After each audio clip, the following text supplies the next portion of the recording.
Mtazamaji, ni wakati mwingine tena tunakutana hapa kwenye mtandao wako nambari 1, darubini ya siasa hapa Double Vision TV.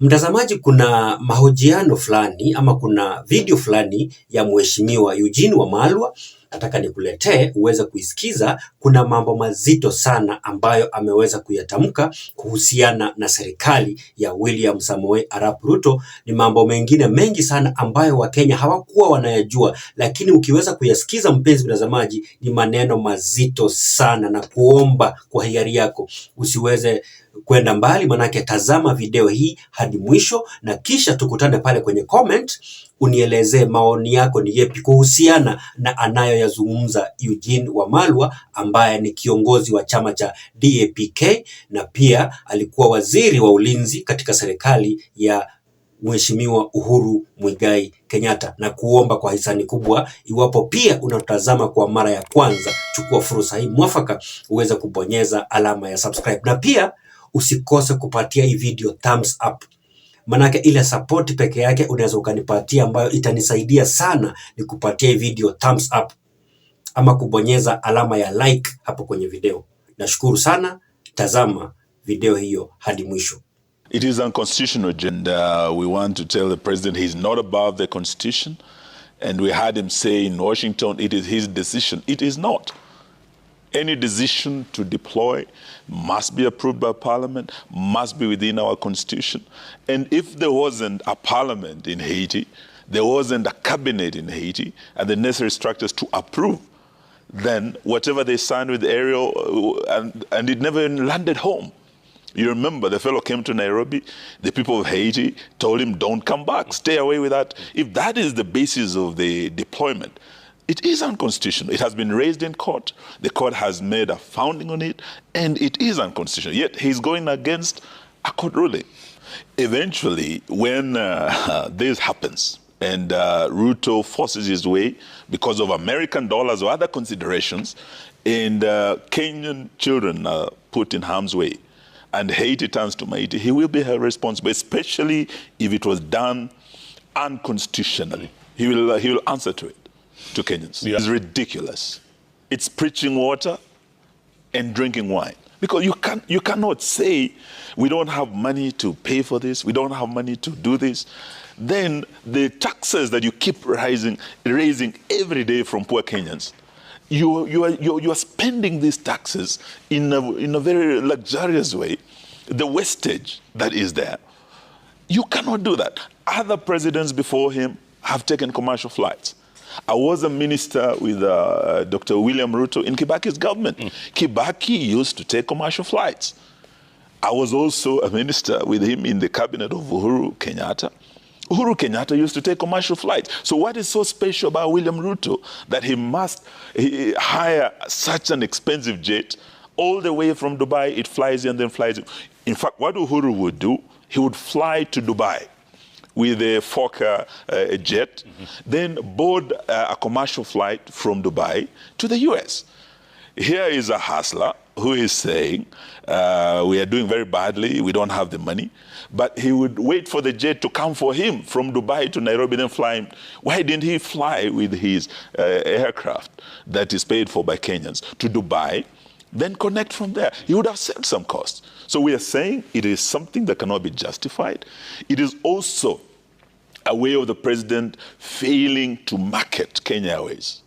This is the pride of Africa. It should be the pride of Kenya. Any president who is a patriot must show pride in going with the Kenya Airways, flying the Kenyan flag and marketing it to the world. We have direct flights from Nairobi to New York. If you are the president, you flew from Nairobi to New York or aboard Kenya Airways, that is marketing that airline. It is also showing how it is easy for you to have breakfast in Nairobi, then you have dinner in New York. You cannot say, oh, Kenya Airways is too expensive, when we all know that this jet is a luxurious jet. Other presidents have flown Kenya Airways. Why couldn't he do that? Yes. They are very punitive, and Jeff, you do recall when we went to Bomas, we had a team from Azimio and a team from Kenya Kwanza. We had had very serious demonstrations because many Kenyans can hardly make ends meet.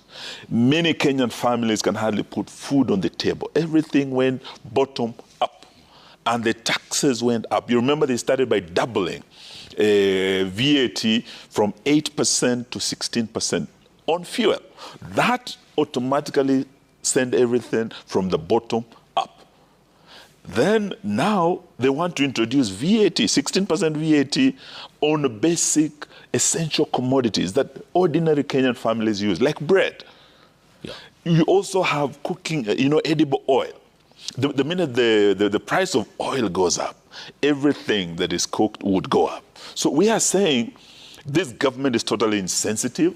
It is not listening to the cries of Kenyans. We have had the church and the Catholic Church bishops came out and told Bwana Ruto, this issue of cost of living, please listen to the cry of Kenyans. He has defied the church.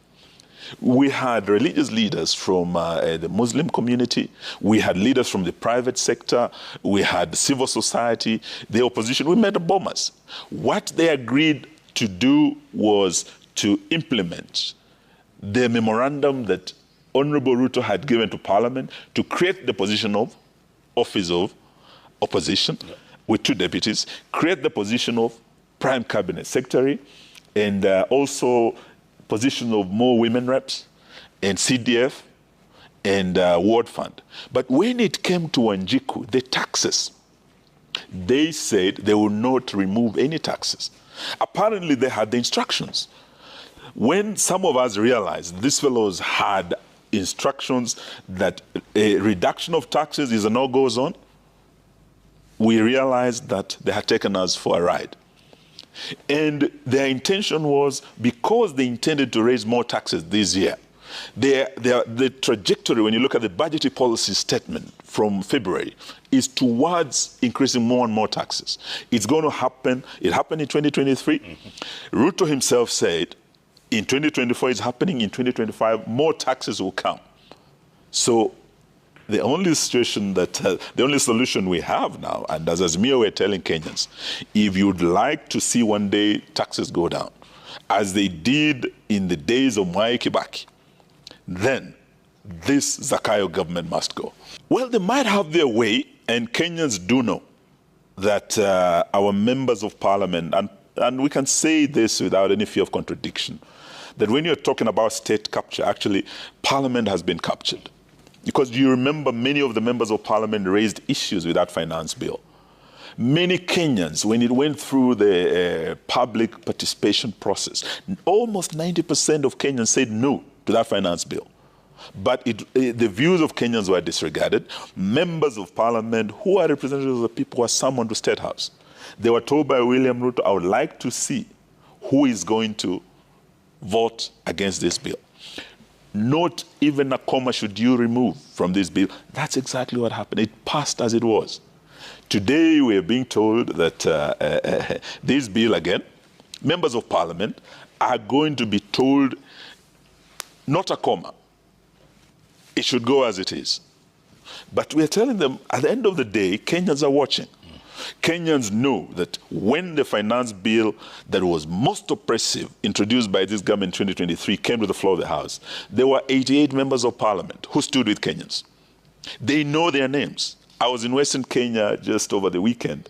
We're burying the mother of the Navajo member of parliament, Emmanuel Wangwe, and I told them in Western Kenya, with our 5 counties, we know that in Trans Nzoia, my home county, there are 2 MPs who said yes.